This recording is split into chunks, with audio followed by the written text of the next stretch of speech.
Ms. Menon, and the opinion page says opinion kept reserved. That's what it says, opinion kept reserved.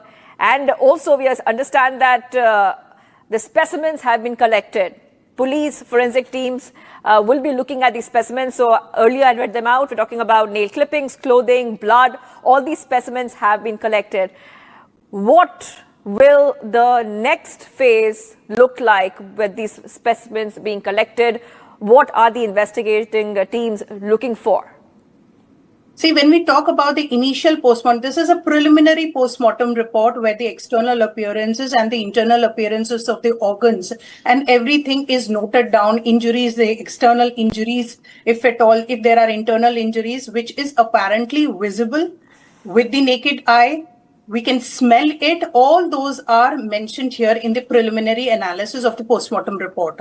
Post that, all the visceral organs, which is relevant to the death, is preserved with certain preservatives or in certain condition as per the standard operating procedures and are sent for testing. On the other side, there are certain external things like a cellophane tape paper. So that has also been, if there are any fibers or anything which have been stuck onto the body or the clothing any which ways would be tested separately. They can be tested for fibers or any external contents or DNA samples.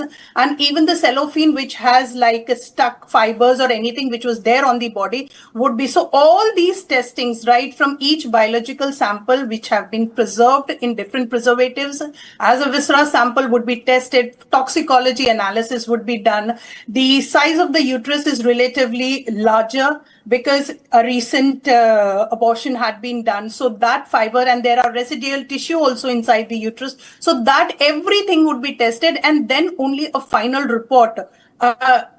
This is the initial preliminary report is purely on the basis of the external and internal appearance of the organs, and in-depth analysis is done of all the organs and subsequent, and then a final report is generated.